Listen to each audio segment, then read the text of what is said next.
So, everyone, thank you so much, first and foremost, for joining my Security Brief Substack. The purpose of Security Brief is to talk about security issues that may not be getting a lot of attention, in the media, and then breaking those issues down a little bit. So today, I had a whole thing planned for Sudan and the South Caribbean Sea, specifically Venezuela. And what does that mean in the context of Hurricane Melissa? However, something big happened yesterday.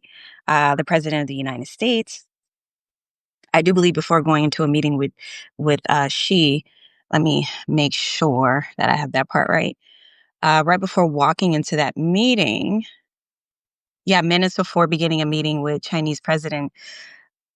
Chinese president, Trump makes this announcement that the United States will start testing um,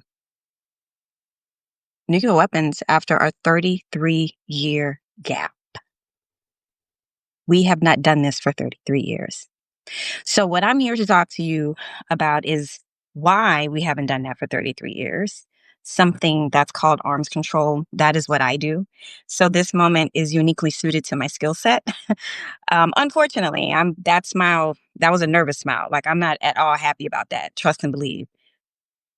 But I specialize in a world called arms control and international security. And so basically what that means is rules of the road for dangerous weapons. The kind of abbreviated way to put it is hard security. So arms control is an entire regime that covers things from WMD to chemical weapons, um, to weapons in space, things like ASATs, that can be uh, outfitted with kinetic weapons. So it covers the gamut, like whatever the most dangerous lethal weapon is, arms control comes in and says, okay, we need to think about how we can exist with these weapons, right? So countries come together, have very tough negotiations, come to a set of agreements, and the goal is peace, right? Supposedly the goal is peace. So you have your weapons over there, I have my weapons over here, but let's not use them on each other is the ultimate goal, right? When we're talking about achieving peace through deterrence.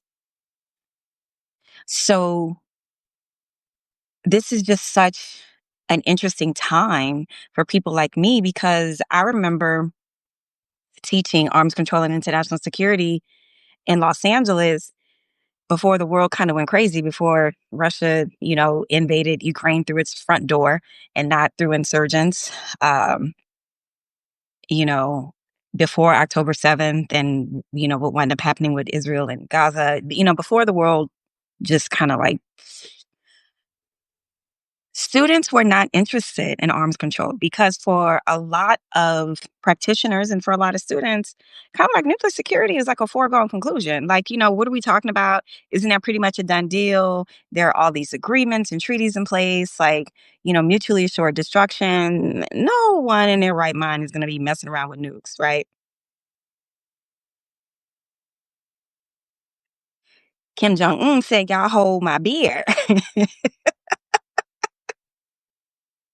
He said, "I'm about to show the world all my little toys." So anyway, but a really big part of the world had decided that actually using nuclear weapons is probably not the best thing to do because while World War II is often talked about in a celebratory manner, fascism was stopped. The United States comes out as the superior state. Why and how? Because we built really, really big, devastating bombs. That's why. And we have the capacity and the capability not only to build it, but to deliver it.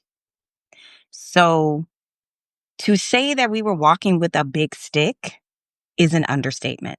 But here's what happened after that. Everyone got really, really scared and really, really nervous, even us, because the power was too great. Even Oppenheimer was shook to his core. The power was too great. Okay, so what do you do? How do you fix this problem? And so remember, so we're talking about after World War II. And so on this historical timeline, what happens after World War II? We have Vietnam War and we have the Cold War, right? And then we also have the Cuban Missile Crisis. So we have a lot of these different things happening around the 60s and the 70s. Things are looking scary. Things are looking dangerous, right? The Cuban Missile Crisis was definitely one of those moments. Something had to be done. So the US sets out to, try to do something about this great power that we have. And Russia, Russia, US, Russia, US, Russia, US, it's a relationship. It's just one of those toxic relationships that never end. You know, one day we might be on good terms, the next day we're not on good terms. It just keeps over and over, over and over and over. We keep doing this dance. So Trump hears from through the grapevine that um, China's catching up and Russia is also across its entire kind of like security apparatus. They're modernizing, they're doing all of these different things, right? So Trump gets a bug in his ear. And so because he doesn't know anything about nuclear security, international security, he thinks he could just automatically decree that we're going to resume testing. He just decrees it. First and foremost, folks, there are no decrees in this country because we don't have any kings. He can't just magically decree after 33 years that we're going to start testing. But what do we mean by testing, right? Because there's different types of tests. Atmospheric, water, there are different types. There are different types of um, geological sites where you can test. What? No, let me take that back. My words got a little jumbled. There are different types of tests. Let me just end there. um, But in 1963, 1974, and 1997, the arms control community came together and they thought that having some sort of rules of the road might be important, right? So, specifically in 1963, the Partial Test Ban Treaty, it banned atmospheric, space, and underwater testing. Then the Threshold Test Ban Treaty in 1974 limited underground yield, and finally the Comprehensive Nuclear Test Ban Treaty, which was signed in 1977, banned all explosive tests. The legal architecture and it banned all explosive tests, and the kind of legal architecture restricted what the U.S. can do, even if it wanted to.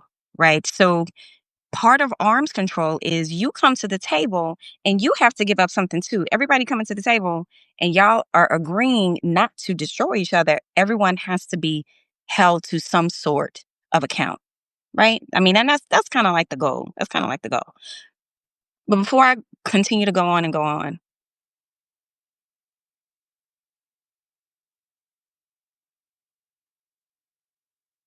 any questions? Because I've said a lot.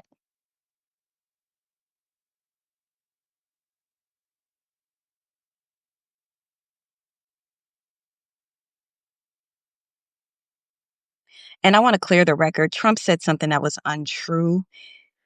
He thinks that the US has the largest arsenal in the world. We don't. Russia does, actually. That exact number is, let me see if I can find it here. I mean, they are very close, do not get me wrong, but it's just factually untrue. And I think that's just important to, to get facts correct. I just want to make sure I'm bringing up the right number for you all. I definitely don't like mis and disinformation. Where's that number? Where did I put it? Where did I put it? Where did I put it? Da, da, da, da. while I am finding it, I'm curious, viewers, how many nuclear weapons do you think the United States has in its arsenal? And I know, I want to say, don't Google it. I just want y'all to put a number in the comments. I know y'all gonna Google it, but I just want to see like what kind of numbers y'all thinking about. Oh, here it is. I have the number. Dondi, there are no details. What agency or entity is he proposing to do the testing? There are no details. Like I said, this was a whim. This was by decree because he heard something. He read something, saw something, heard something, and then he went out and said that. Right? This isn't. I mean, you're asking a question. You're asking a very professional, logical question. That's not how this works. Um. Okay. So let me just make sure nobody dropped it in the chat. All right. So the exact number of warheads each country has is a secret, but Russia has a total of about 5,459 warheads, while we have about 5,177. And that's according to my good friends at the Federation of American Scientists. And those numbers include deployed, stockpiled, and retired warheads.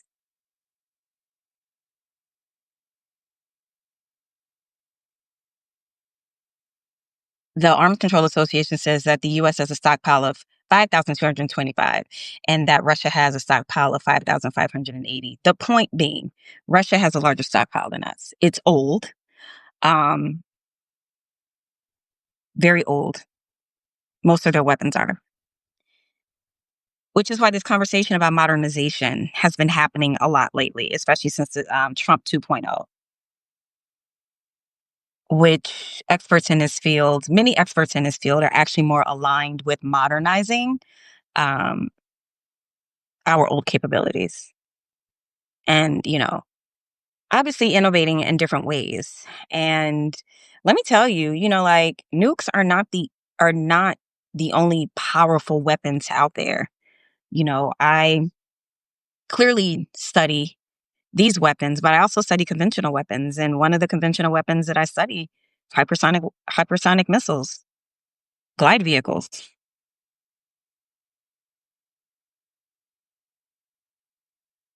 It's a lot of scary stuff out there, y'all. So I don't want to take up too long here, but I just want to kind of give y'all my 5 top points about Trump making this announcement, Trump making this decree. Again, I am using an article that the Center of Strategic International Studies, CSIS. I always get the acronyms mixed up, but a really good article put out today by CSIS um, with Heather Williams's remarks, who was my former colleague at Department of State on the International Security Advisory Board.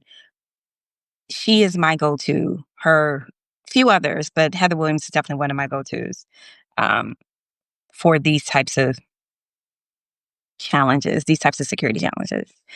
So I want to kind of break down what she was offering in that article. So I've kind of broken it down into like top 5 uh not talking points, but just kind of like what I felt like were the most important things to extract out of the article. So first and foremost, I agree with Heather. I am very pro arms control. Even last year during this time, people were like, Nola, it's a wrap, hang it up. Nobody cares about arms control. It's a wrap, it didn't work. Okay, we're in a very different situation. In my personal opinion, arms control matters even more now. It is even more important. So one of Heather's points in this article is legal and treaty constraints matter. Because I think in 2023, Russia walked away. Well, Russia just has a history of walking away from, you know, their their agreements and commitments. I mean, even going back to the Budapest Agreement, when they decided to recognize Ukraine's sovereignty, they were along for the ride every step of the way. And then Putin wakes up one day and he decides he wants to reconstitute the former USSR. Yeah. Or the Soviet Union, which is a shorter way to put it. So, number one, legal and treaty constraints matter. Um, and that's technical readiness. You can't just flip a switch. You can't just give a decree and turn the internal lights back on. That's not how this works.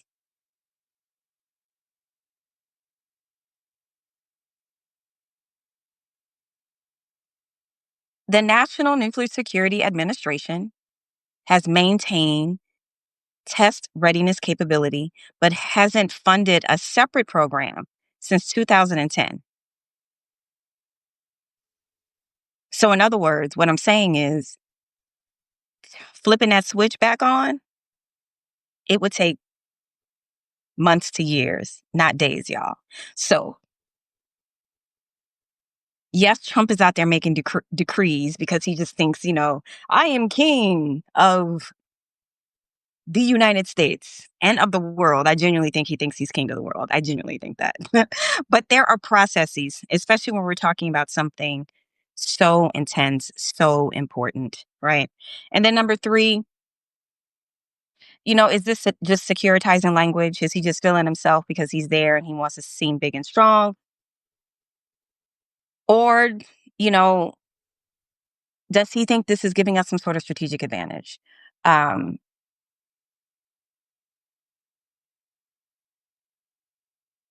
One of the reasons why you want an impressive nuclear arsenal is because you want to walk with a big stick, right? Period.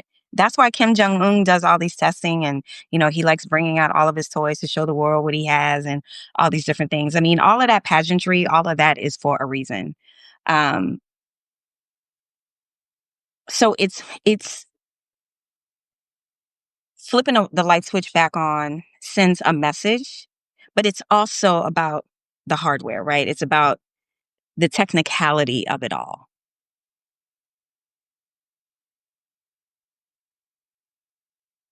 And also, we run the risk. This is the question: is would this give us a strategic advantage? This is that question. Like, who's to say that Russia and China wouldn't follow suit? The one thing that Trump is trying to deter, who's to say that he wouldn't actually counter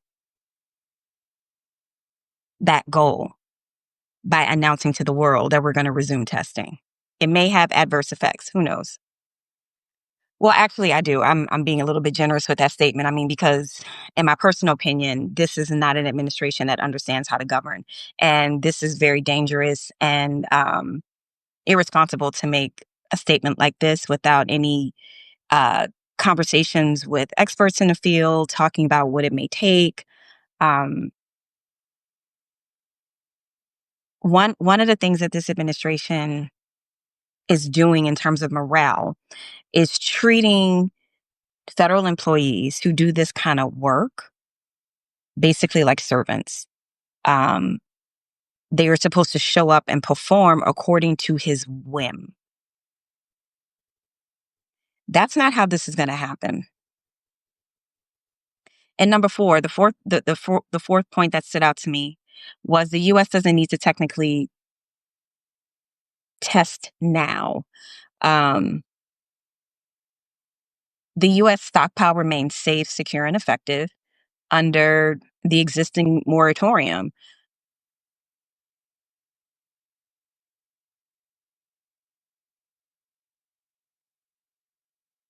Since the 90s, the United States, there's a lot of simulations that happens in this world. Um, Dondi can probably speak to a lot of that.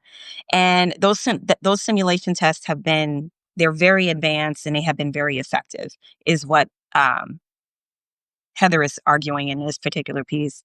And then strategic and workforce implications. And I care a great deal about national security workforce, not just because of everything that's happening with the gutting of the federal workforce, but even before that. We had a workforce problem even before Trump 2.0. We had shortages in key sectors. Um,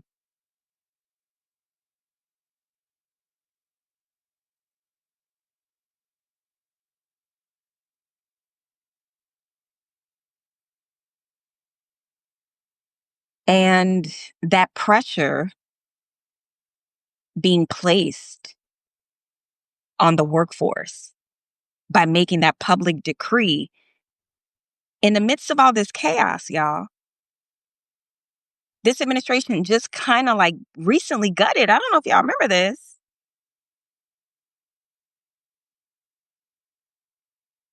One of our very important security agencies.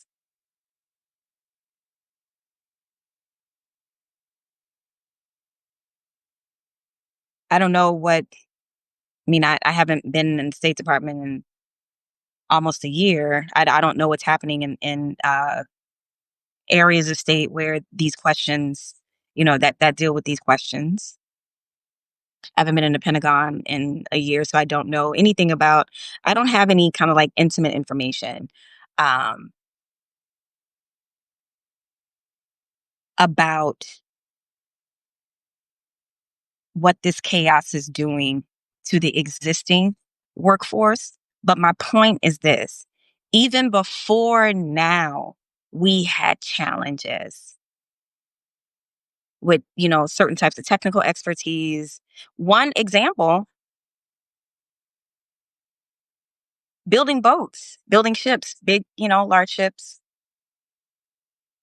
We were having a hard time. The United States is still having a hard time trying to find a workforce to build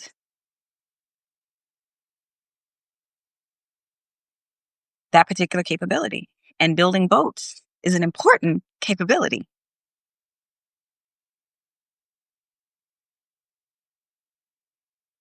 So I'm going to end it soon because I want to relax before I do Roland Martin tonight at 6 p.m. on YouTube and also on Black Star Network. But here are kind of like my closing thoughts, y'all.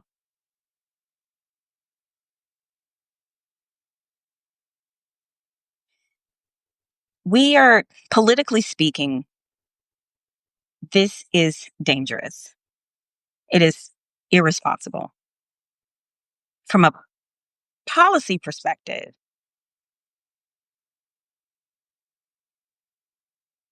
this doesn't need to, this particular lever does not need to be turned back on, right? It just doesn't, because of the consequences. And there are too many unknowns. Security mostly is about predictability.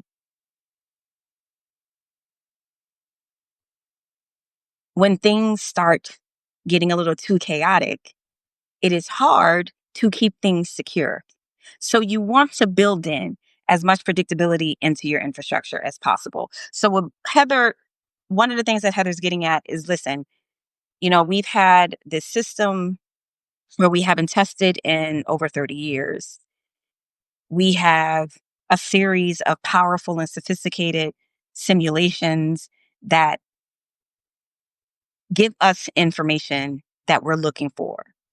You don't need to test a nuclear weapon atmospherically in the water. You just don't need to do it, right? Because there's technology that can help us achieve whatever strategic goal Trump is trying to achieve, right? But most importantly, you cannot just flip the switch. I think is Heather's wording in the article.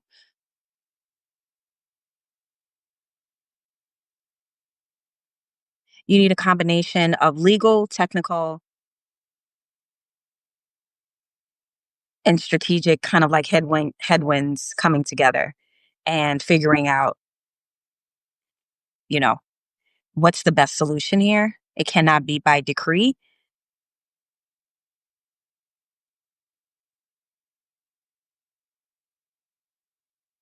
But most importantly, what this reveals is we are just in a very, very different time with all of this. I began this talking about how my students used to be bored in my arms control and international security class. The only thing that really got them excited was cybersecurity and the theory of war. Everything else they just didn't care about. That is not where we sit today. So, I do this work through space, so there's a whole kind of arms control structure that prevents different things from happening in space, specifically putting weapons of mass destruction in space. So a lot of my work is focused there. But arms control is kind of like anything that has to do with lethal weapons, right? Conventional um, nuclear weapons.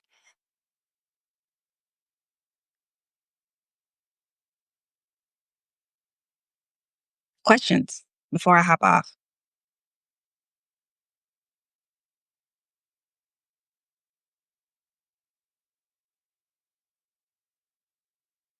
Did I answer your questions? Did I maybe give you information that you didn't have? Let's start there.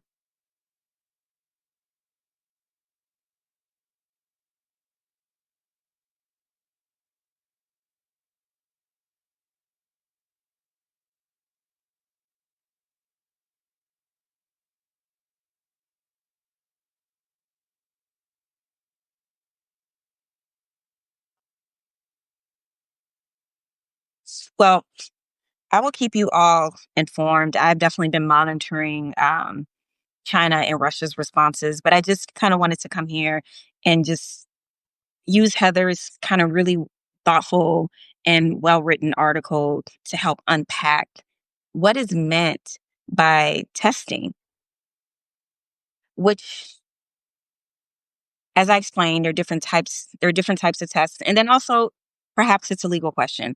A lot of arms control, a lot of the challenges are around what does this word mean, right? So we're going to be talking about what do we mean by testing probably for a while. The consequences of Trump just kind of wins on a whim, uh, making that public decree. What triggered his decree? He heard something. Well, from what I understand from the public information available, basically he heard that China is growing its stockpile and that Russia's also um, doing some stuff with their capability um, in a way that Trump felt like the United States had to respond in kind, which just kind of creates this endless security dilemma spiral, something that I call the armament spiral, but specifically in space. It's just this constant loop of military buildup, military buildup, military buildup. It just never ends, right? I do believe that arms control is one of our tools that we have available to us diplomatically, um, to where we can make reasonable choices around the negotiating table to keep everyone safe. Because it isn't just about the states mentioned,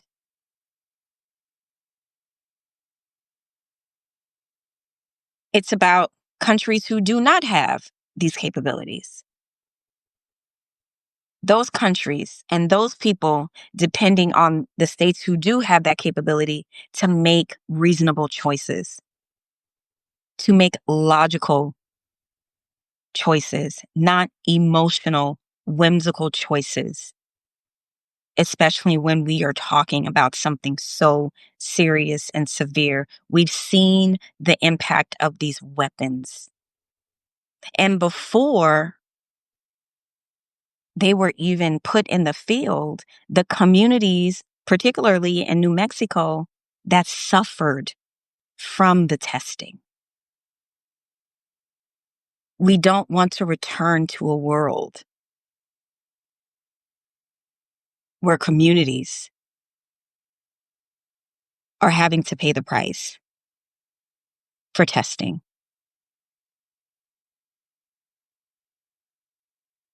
nor, this kind of warming Cold War II that's been going on for quite some time. Space is definitely an area that's involved in this kind of updated Cold War, which people are trying to predict, okay, is it warm? Is it getting hot? I'm not necessarily interested in all of that. But what I will say, like I said, we are in a different part of this now. And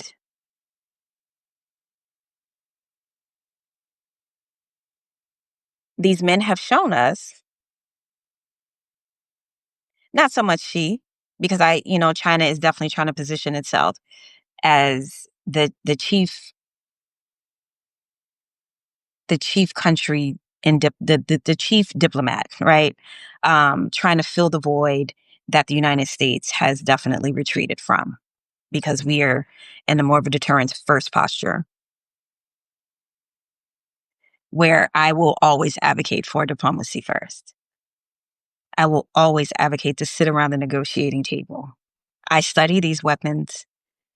I wasn't around in the 40s.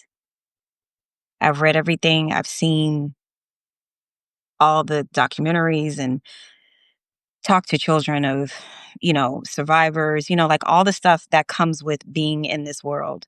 These weapons are more than just symbols of power. With the wrong leader, we are in very serious trouble.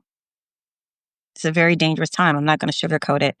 I typically like to have something very positive to say, but I have on my security hat today. And I'm not trying to bullshit anybody. We are in very dangerous waters, because a lot of what's happening is based on the whim of some of these global leaders.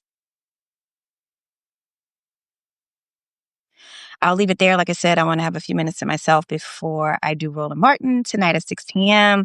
We will be live on YouTube and also the Black Star Network. I kind of like lingered a little longer just in case you all had questions. Nobody's asked a question. Hi, Barbara from New York. But I hope this was informative. I hope you learned something. I didn't want to say and do too much. This isn't a lecture.